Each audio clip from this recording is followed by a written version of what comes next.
This is Priya Naidu coming to you from Malaysia Bloomberg, Malaysia's leading financial station. So today, this morning, we've got two very, very experienced financial analysts from the industry, Jacqueline and Sanjeev T. Good morning. Morning. Morning. So our topic for today would be about the inflation.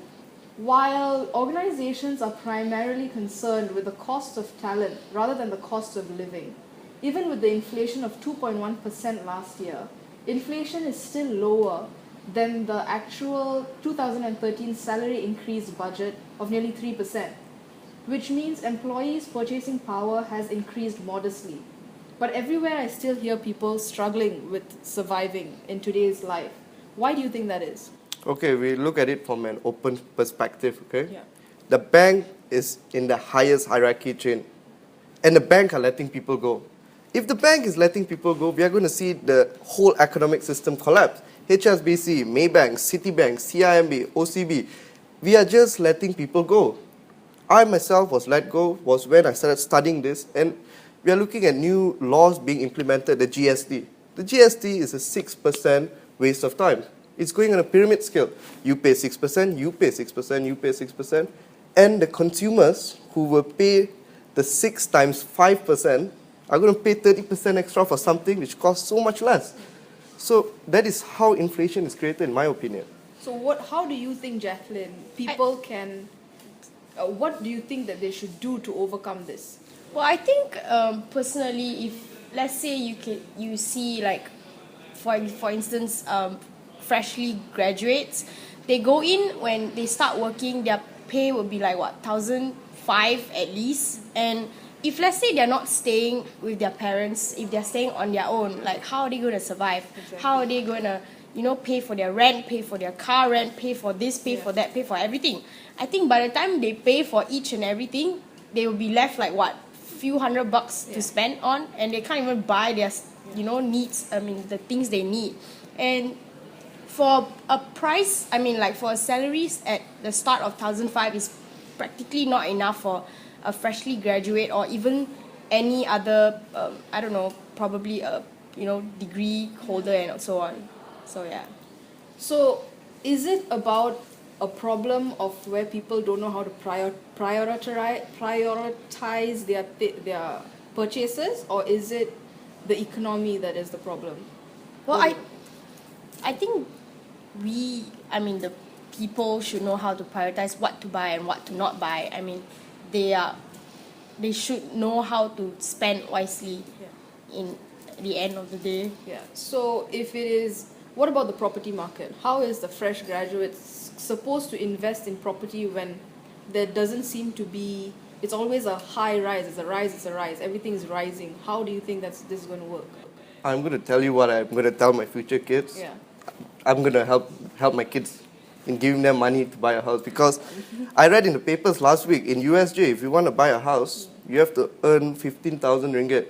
15,000 ringgit. A fresh grad probably earns 2K. Yeah.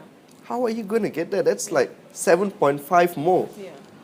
So honestly, it's how the government wants to look at on a long term or a short term. And in my opinion, our Prime Minister has released a lot of bills which are just messing up the country in a very, very bad fundamental environment.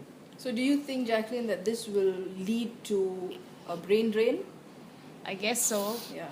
We as graduates or whoever, they will end up giving up on work. They will end up, who knows, criminals might be. There'll be more criminals instead of finding a real job for them. So, yeah. Okay, we've got me coming to you live from Taylor's Lakeside campus. Good morning, Tiffany. Can you hear me? Good morning, Priya. And now, I'm Tiffany here, reporting live from Taylor Street sites for Malaysia Bloomberg.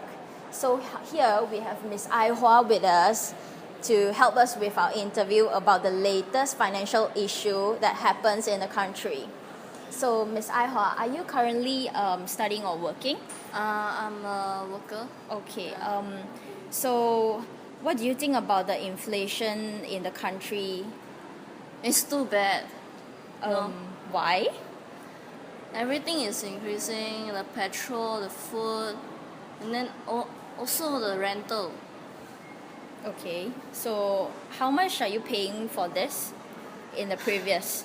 In the previous, I pay around 400 for my rental, and then petrol around 50 ringgit for 2 weeks, and then my food is around 150 for a week. Yeah. Okay, so how about now?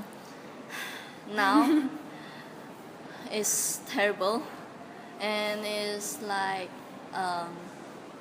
250 for my food, then 60 something for my petrol, and then 500 for my rental. Okay, so basically everything has increased. And so did your salary increase at the same time? Just for 200. Just 200, but everything increased a lot. Okay, so is that sufficient for you, do you think? Exactly, no. Okay. Okay. So- Everything is increased, and then my salary is just increased a bit, and then it's terrible to cover everything, and I feel life is sucks. Do you manage to save up for your future? Bank saving? Definitely like no. Okay, so what do you find it hard when both of the inflation and the GST increase at the same time?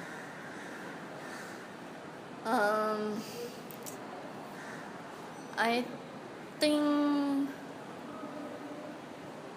it's influenced my life lah. Everything is increased, and then I don't have enough money to give my parents some more. Then oldest people, they like to show off, but now I feel it's difficult. Inflation is increased, and then GST is increased, and then all the money is given to the government, but not the people like us. And Okay. I feel unfair lah. So, do you find it hard to invest in the property, or do you actually own a property yourself now? No. Okay. The price is too high. Yeah. So, how long do you think you will manage to get your own property based on the current situation? Maybe 20 years later, because the properties, the price now is low, but maybe in future is keep going high. Yeah.